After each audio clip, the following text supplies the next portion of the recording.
Hello students, आपका फिर से स्वागत सर्वोदय ऑनलाइन प्लेटफॉर्म पे। रिंग के अंदर अपन पढ़ रहे थे, आगे बढ़ते हैं। रिंग के अंदर एक क्वेश्चन और कर लेते हैं, उसके बाद आगे बढ़ते हैं। ये रिंग है जिसकी रेडियस r और इस पे चार्ज पॉजिटिव q है और इसके सेंटर पे -q चार्ज और n मास का एक पार्टिकल रखा गया है। ये रिंग की एक्सिस है, ठीक समझ आए इसे। अगर मैं इस -q चार्ज को थोड़ा इधर डिस्प्लेस करूं तो हमें पता है इधर कैसे डिस्प्लेस करेंगे तो पॉजिटिव और नेगेटिव में अट्रैक्शन होगा और इसको वापस खींच के लाएगा। वापस खींच के यहां पे से इधर भागने की कोशिश करेगा, वापस खींचेगा, क्या करेगा, ऐसे चल करेगा स्मॉल डिस्प्लेसमेंट के लिए। तो आपको ये बताना है find time period of this.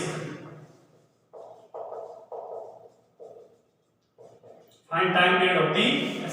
तो कैसे बताएंगे, आसान है। देखो अब इसमें कॉन्सेप्ट आनी चाहिए आपको, ऐसे समझिए। मैंने मान लिया इस पार्टिकल को यहां तक डिस्प्लेस कर दिया, यहां से लेके यहां तक x डिस्प्लेस किया, ठीक। अगर x डिस्प्लेस करेंगे तो फोर्स लिखना है एसएसएम के लिए, टाइम पीरियड के लिए। सबसे पहले फोर्स लिखो और उसको x के प्रोपोर्शनल लाओ।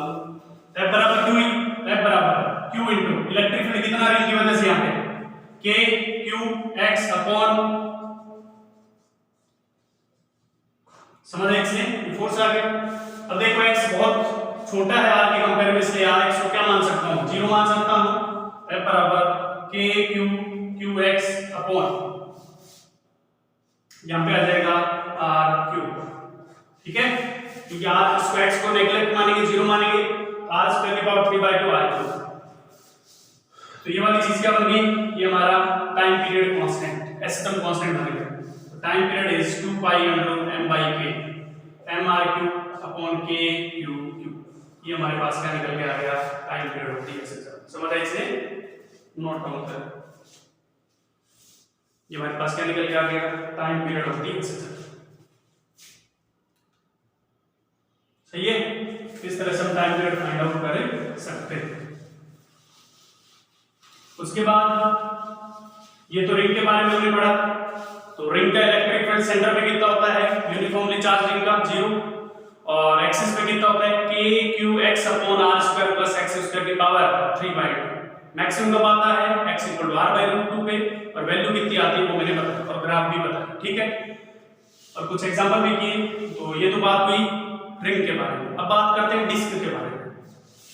Electric field due to disc, electric field due to uniformly charge disc, uniformly charge disc, ठीक है। इसकी वजह से देखा है। तो ये हमारे पास डिस्क है, इसका सरफेस चार्ज डेंसिटी सिग्मा है। हमें पता है कि रिंग का जो डिस्क होती है इसे अंदर मटेरियल भरा होता है, इतने पार्ट का अलग चार्ज होगा, इतने पार्ट का अलग, इतने पार्ट का, हमें इंटीग्रेट करना पड़ेगा। तो हमें यहां से x डिस्टेंस में क्या बताना है, इलेक्ट्रिक फील्ड बताना है। समझ गए इसे। तो मैं क्या करूंगा, इलेक्ट्रिक फील्ड, ये डिस्क है, डिस्क को मान लूंगा छोटी छोटी रिंग से बना हुआ है। तो छोटी छोटी रिंग से बना हुआ है तो r डिस्टेंस पे जाके और ये क्या मान ली, एलिमेंटल रिंग मान ली जिसकी थिकनेस दी r है, ठीक। इस रिंग की वजह से इलेक्ट्रिक फील्ड किधर होगा, इधर की तरफ होगा, कितना होगा, d। रिंग की वजह से एक्सिस पे इलेक्ट्रिक फील्ड इधर की तरफ होता है और d होता कितना है, k। रिंग का चार्ज मान लेते हैं dq x upon r square plus x square की पावर 3/2, क्योंकि रिंग की रेडियस अपन ने r मानी है, ठीक। और इसकी रेडियस कैपिटल r। दूसरी बात, यहाँ पे वेरिएबल कौन है, x है, r है या दोनों है। तो वेरिएबल ओनली r है, x तो भैया फिक्स हो चुका है, रेडियस इस तरह वेरी कर रही है। समझ आए इसे, r वेरिएबल है। तो d निकल के आ गया, तो दोनों साइड क्या कर देंगे, इंटीग्रेशन। तो क्या निकल के आ जाएगा, इलेक्ट्रिक फील्ड। तो dE का इंटीग्रेशन बराबर k, dq की जगह क्या लिखूंगा, dq बराबर सिग्मा dA, क्योंकि डिस्क जो होती है उसके अंदर जो चार्ज होता है या मास होता है वो एरिया में फैला होता है। तो dq बराबर q upon pi r square into 2 pi r dr। समझ इसे, रिंग का एरिया 2 पाई r dr। ये वैल्यू उठा के रखेंगे, पाई से pi cancel out, k q 2 r dr upon r square, ये तो dq हो गया, x x upon R square plus X square की power 3/2 this integration from 0 to capital R। समझ रहे इससे? तो करते हैं e बराबर e का इंटीग्रेशन ही हो गया, तो कांस्टेंट है बाहर निकालो k cube by R square, k cube by R square बाहर, x भी बाहर, ठीक है, k cube x by R square बाहर आ गया, अंदर बचा 2r dr upon R square plus X square की पावर 3/2। अब इसका इंटीग्रेट करना है, इंटीग्रेशन करना जानते हैं हम। R square plus X square को क्या मान लो, R square plus X square को मान लो टी स्क्वायर, डिफरेंशिएट करेंगे तो 2r dr is equal to 2t dt। ये वैल्यू उठा के मेरे को e बराबर k cube x upon R square, ठीक है, तो 2r dr की जगह रख देंगे 2t dt और R square plus X square की जगह टी स्क्वायर यानी t का क्यूब, ठीक। अब इसको सोल्व कर लेते हैं।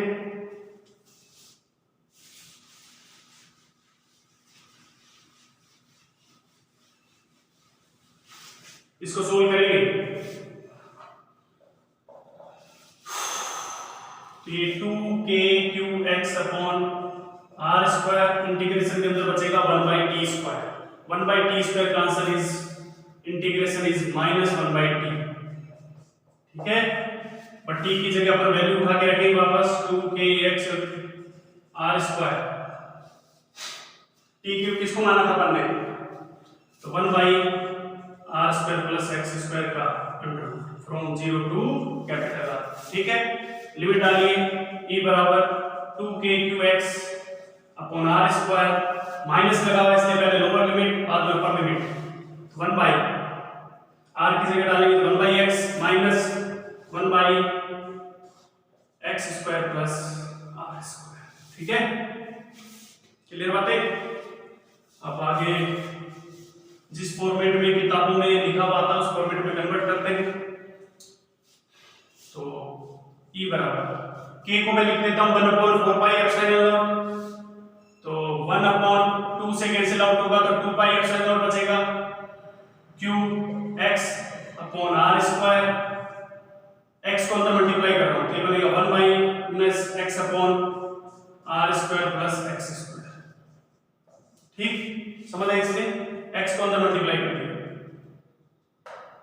सिग्मा क्या था, सिग्मा था q upon pi R square, तो q upon pi R square को क्या लिख दूंगा सिग्मा, e बराबर sigma by 2 epsilon naught 1 minus x upon R square plus X square. ये हमारे पास इलेक्ट्रिक फील्ड निकल के आएगा due to this sigma by 2 epsilon naught 1 minus x upon under root R square plus X square. Clear बातें, note down कर लें, इसको नोट डाउन कर ले, याद रखना है, ठीक है। इसको एक तरीके से वो याद रखते हैं वो भी बता देता हूं। ये डिस्टेंस x है, ये डिस्टेंस r है, तो ये एंगल अगर थीटा है तो बताइए cos थीटा कितना है, this distance is r square plus x square, cos theta आएगा x अपॉन, आएगा नहीं आएगा, तो इस स्ट्रोक की जगह पर cos थीटा भी डाल सकते हैं। Electric field due to disc on axis sigma by 2 epsilon naught 1 minus cos theta. तो मैं तो इससे याद रखता हूं, अब आपकी मर्जी, आप किससे याद रखें, ये भी फॉर्मूला है ये भी फॉर्मूला है, मैं तो ये याद रखता हूं, इससे मेरा काम बन जाता है, ठीक है। समझ आए इसलिए नोट डाउन करें।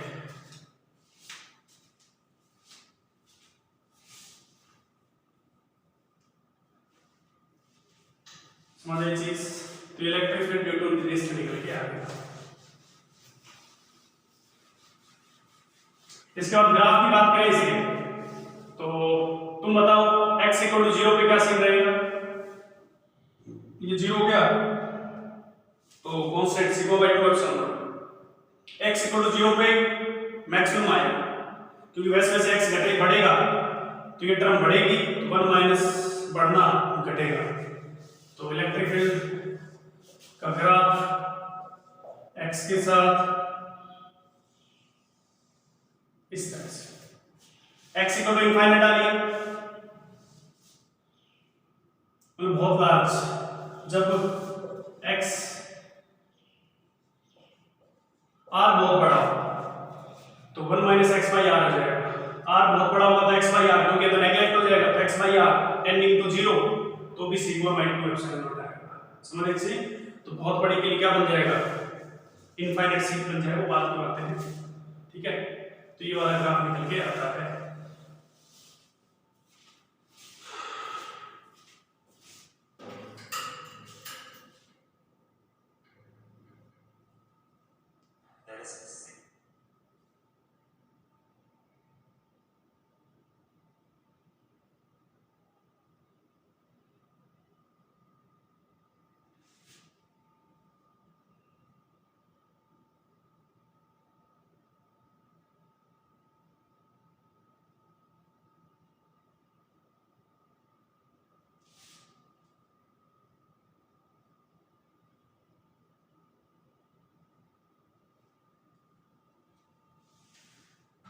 इसलिए सीधा फैसला जीरो हो गया, तो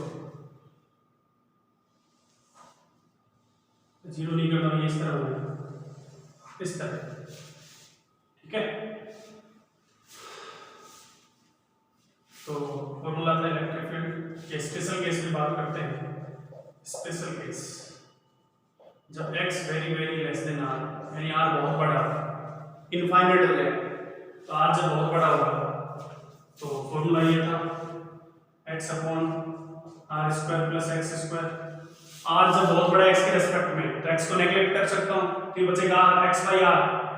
अगेन r बहुत बड़ा x छोटा है, तो x बाई आर क्या हो जाएगा, 0। तो इलेक्ट्रिक फील्ड निकल के आएगा सिग्मा बाई 2 एप्सिलॉन।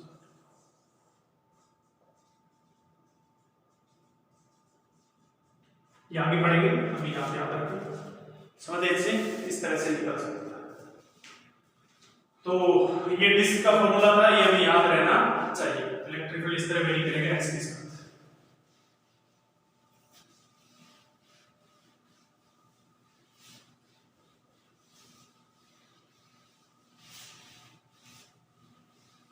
कभी कभार इस तरह का भी दे दिया जाता है कि ये डिस्क है, आपने पढ़े भी है, एनुलर डिस्क जिसे कहते हैं। ये रेडियस r1 है और ये वाली रेडियस r2 है। मटेरियल ओनली यहां तक भरा हुआ है, बीच में से खाली है। इसकी वजह से इलेक्ट्रिक फील्ड बताना है एक्स डिस्टेंस पे, यानी पॉइंट P। तो कैसे बताएंगे, तो इलेक्ट्रिक फील्ड एट P, एक तो तरीका है x में r पे जाके इंटीग्रेट करके वो है। दूसरा तरीका क्या है कि एक बार पूरी डिस्क मान लो, एक बार क्या मान लो, पूरी डिस्क मान लो। सेंटर मास पे किए थे ऐसे कुछ, एक बार पूरी डिस्क मान लो, तो पूरी डिस्क r2 रेडियस की होगी, तो उसकी वजह से होगा sigma by 2 epsilon naught 1 minus x upon x square plus r2 square. पूरी डिस्क कब बनी होगी, जब ये जो अंदर वाला मटेरियल है, ये जो खाली था, ये जो खाली था, इसको अपन पॉजिटिव सिग्मा से भर दिया होगा, यहाँ पे भी सेम चार्ज भर दिया होगा। ठीक, लेकिन ये बाहर निकाला गया है। अरे पूरी डिस्क होती उसमें से बाहर ही निकाला गया है, तो पूरी डिस्क की वजह से इतना, और ये बाहर निकाला गया, इसका क्या लिख देंगे, माइनस। कराएंगे मैंने ऐसे क्वेश्चन सेंटर मास के अंदर, कुछ नहीं है यार भाई साहब, लॉकडाउन में गायब हो गया मामला। समझ से दोबारा सुन ले, अगर ये पूरी डिस्क होती जिसकी रेडियस r2 होती तो उसकी वजह से इलेक्ट्रिक फील्ड आता है, लेकिन ये पूरी डिस्क है नहीं, उसमें से इतना पार्ट गायब किया गया है, तो गायब का कर देंगे माइनस। समझ आई से? अब इसको सोल्व कर लो जो बन रहा है। तो electric field at point P sigma by 2 epsilon naught आएगा कॉमन, ये बनेगा 1 minus x upon x square plus r2 square minus 1 plus x upon r1 square plus x square. 1 से 1 कैंसिल आउट होगा,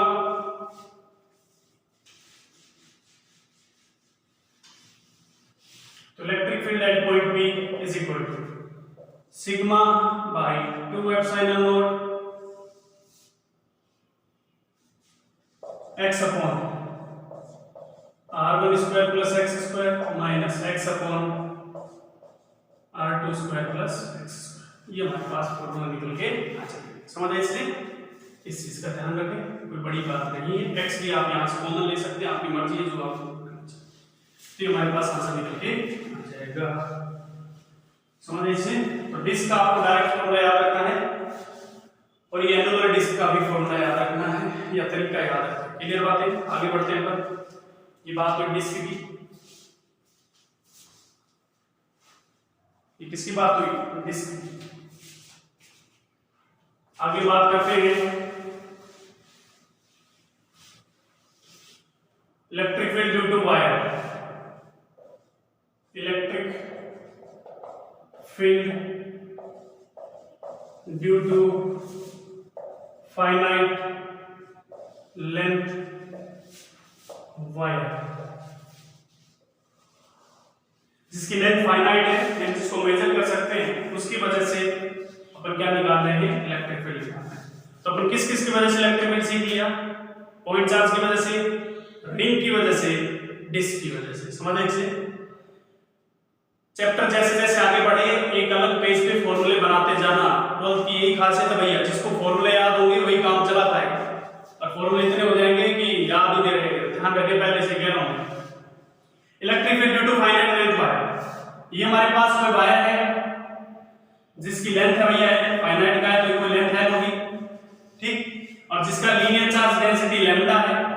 यहां से हमें r डिस्टेंस पे p point पे इलेक्ट्रिक फील्ड बताना है। समझ आए इससे।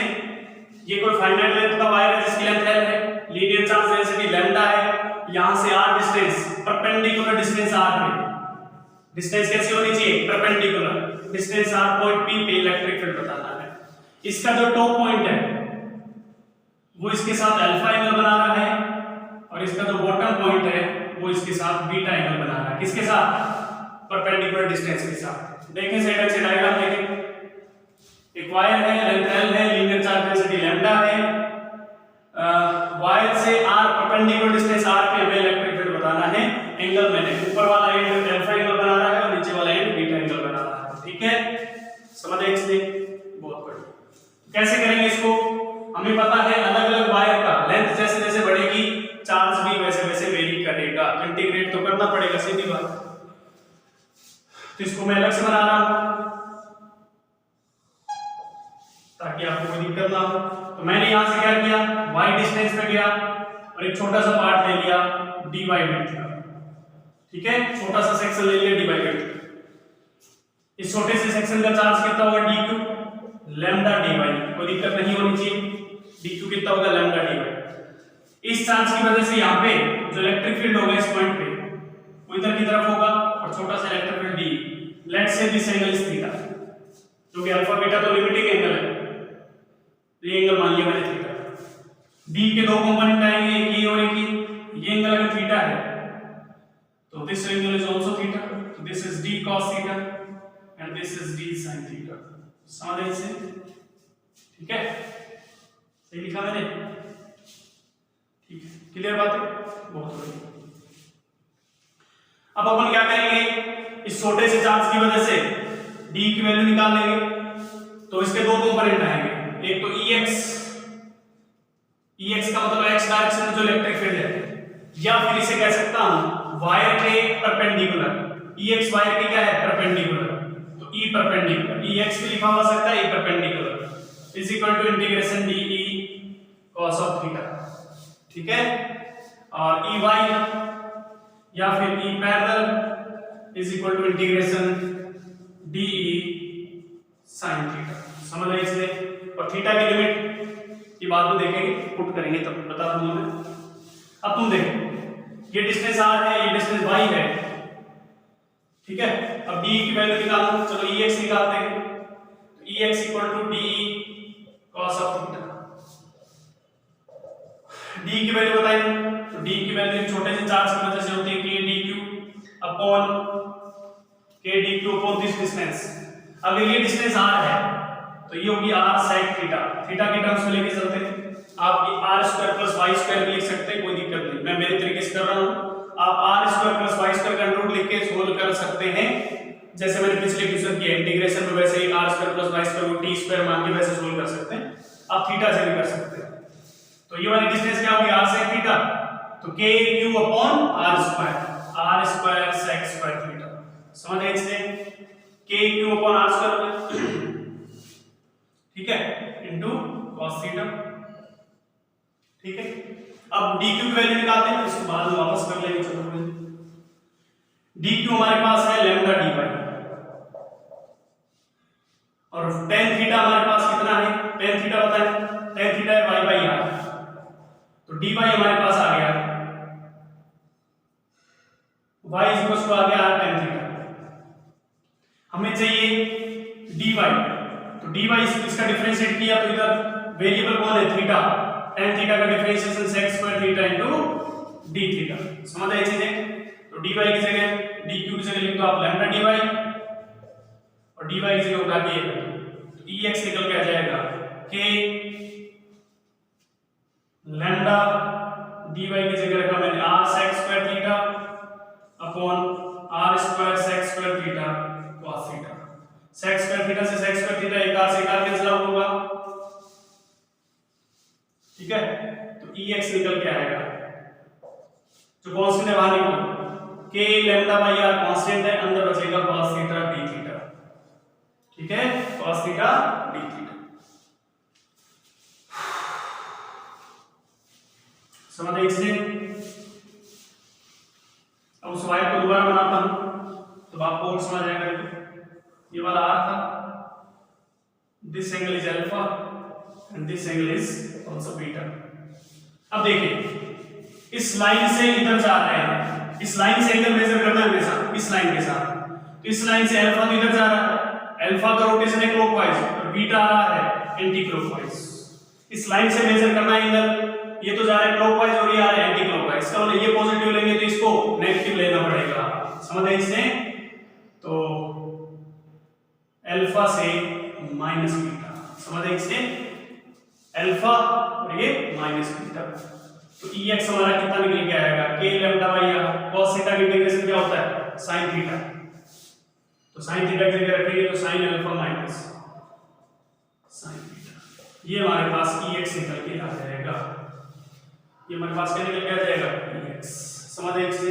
ey निकालने के लिए यहाँ पे क्या आ जाएगा, sin थीटा, और सारी चीज सेम रहेगी, यहाँ पे ओनली क्या आएगा, sin थीटा, यहाँ पे क्या आएगा, sin थीटा, तो ey हमारे पास निकल के आएगा ey is equal to k lambda by r integration sin theta d theta from minus beta to alpha। sin theta का इंटीग्रेशन होता है माइनस cos थीटा, माइनस बाहर ले लेंगे तो cos alpha plus cos beta, cos beta plus cos alpha. समझ आ रही है? sin थीटा का इंटीग्रेशन करते हुए देखो ey equal to k lambda by r, sin theta का इंटीग्रेशन माइनस cos थीटा, ठीक है, ey equal to k lambda by r minus मान लेते हैं cos alpha minus of cos minus beta. समझ आए इससे? ये प्लस हो जाएगा भैया, यहाँ पे माइनस थीटा बीटा रखेंगे तो प्लस हो जाएगा, और cos थीटा के अंदर माइनस का कोई फर्क पड़ता नहीं, आपने पढ़ा होगा मैथमेटिक्स के अंदर, cos थीटा के अंदर माइनस का कोई फर्क पड़ता नहीं, तो माइनस अंदर आके मल्टीप्लाई होगा, तो ey निकल के आ जाएगा, ey निकल के आएगा k lambda by r cos beta minus cos alpha. समझ आई इससे? या फिर cos alpha minus cos beta. समझ आई इससे? लिमिट उल्टी भी हो सकती है, इसको अगर आप पॉजिटिव ले, यहां से अल्फा से माइनस, इनिशियल लिमिट अल्फा फिर माइनस बीटा, लिमिट उल्टे कर दो, ये अल्फा हो जाएगा माइनस बीटा हो जाएगा, यहां से क्या आ जाएगा cos alpha minus cos beta. समझ आई इससे? इसमें कोई बड़ी बात नहीं, ये ध्यान रखना है कि इलेक्ट्रिक में नेगेटिव नहीं आना चाहिए। समझ लीजिए, कोई भी बड़ा हो सकता है, कोई भी छोटा हो सकता है, नोट डाउन करें। ये फॉर्मूला भी याद रहना चाहिए, x की डायरेक्शन क्या निकल के आता है और y की डायरेक्शन क्या निकल के आता है। समझ आई चीजें?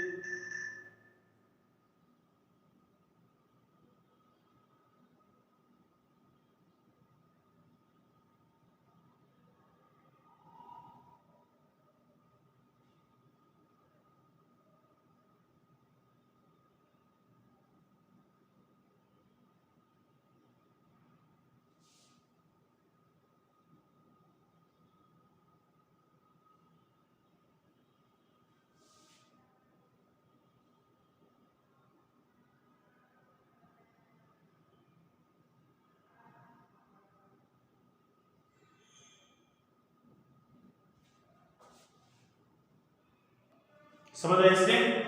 इस चीज का भी ध्यान रखना है। तो एक्स डायरेक्शन के अंदर दोनों एडिशन होते हैं और वाई डायरेक्शन के अंदर माइनस आता है। ठीक है, एग्जांपल लेते हैं जैसे इस पे ये फॉर्मूला रहने देते हैं।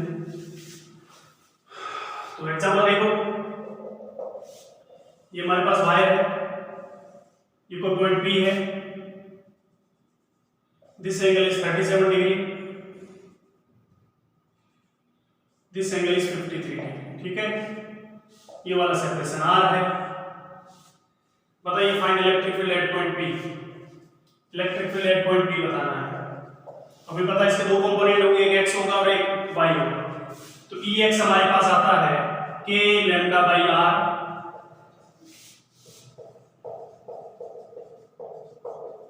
ठीक है, Ex बराबर k lambda by r sine alpha plus sign beta. Alpha कितना 37, बीटा कितना 53, साइन 37 प्लस साइन 53, तो निकल के आ जाएगा k lambda by r, sine 37 is 4/5, तो ये हो गया 7/5, this is 7/5 k lambda by, ये हमारे पास क्या निकल गया Ex। Ey की बात करें, Ey equal to k lambda by r cos alpha minus cos beta, बड़े में से छोटा, तो बड़ा हमें पता है 37 रखने पे बड़ा आएगा, तो cos 37 माइनस cos 53, समझ रहे इसने? k lambda by r cos 37 is 4/5 minus 3/5 1/5, तो निकल के आ गया k लैम्डा बाई 5। समझ रहे इसने? रिजल्टेंट किधर आएगा? इधर आया Ex, इधर आया Ey, तो रिजल्टेंट आएगा इधर की तरफ। समझ रहे इसे? ये हमारे पास net electric field at point P पूछा गया है, तो आ जाएगा Ex का स्क्वायर प्लस Ey का स्क्वायर, x और y की वैल्यू उठा के रख देंगे तो नेट इलेक्ट्रिक फील्ड आ जाएगा। और एंगल पूछ लिया जाए, एंगल हम tan theta equal to y upon x से निकाल सकते हैं। ये एंगल अगर थीटा मान लिया जाए तो tan theta is equal to Ey upon Ex।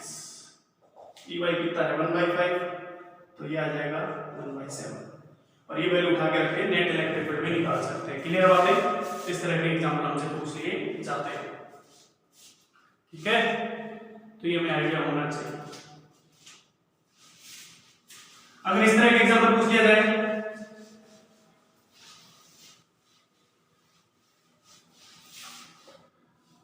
इस तरह के एग्जांपल इस चैप्टर में कम मिलेंगे आपको, जो मैग्नेटिज्म पढ़ेंगे तो आपको ज्यादा मिलेंगे कि ये हमारे पास वायर है और पॉइंट हमारा P यहां पर है। ठीक है, समझ रहे इसे? पॉइंट P हमारा यहां पर है, समझ रहे चीज? इसके फाइनल एंड और इसके बीच का सेपरेशन R है।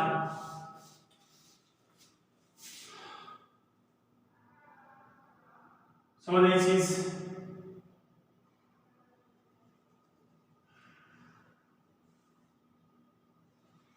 ये सेपरेशन मान लेते हैं R/3,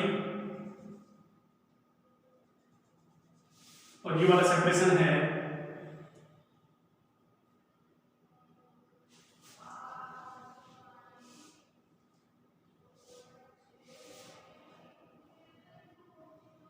R मान लेते हैं, ये R/3 जो भी आएगा। बताइए net electric field at point P बताना है। अब इसको सही ढंग से समझना है। सबसे पहली बात Ex निकालेंगे अगर, तो उसमें आता है k lambda by r sine alpha plus sign beta. आता कि नहीं आता? मैंने कहा था ये जो r होता है ये वायर से परपेंडिकुलर डिस्टेंस होती है। r और ये वैसा, ये क्या परपेंडिकुलर डिस्टेंस है क्या? ये एंगल मान लेते हैं कुछ, कितना दे रखा है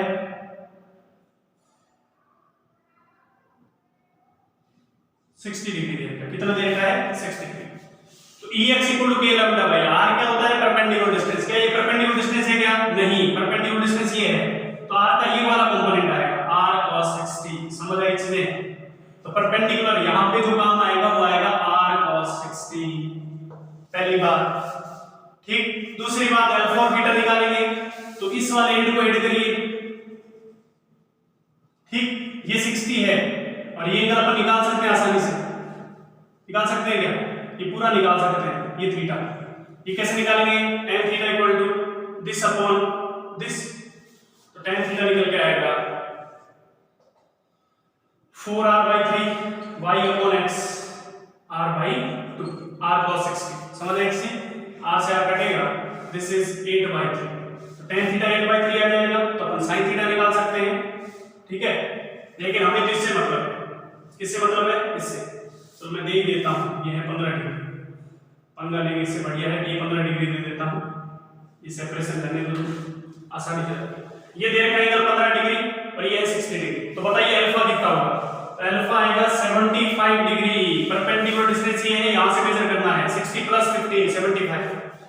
बीटा कितना आएगा ये बताओ, बीटा कितना आएगा, बीटा आएगा इससे उल्टा, ये जब ऐसे बताया था मैंने, इसके अंदर देखो ये बताया था अल्फा के लिए अपन क्लॉकवाइज घूमते हैं और बीटा के लिए एंटी क्लॉकवाइज, बीटा के लिए एंटी क्लॉकवाइज घूमेंगे तो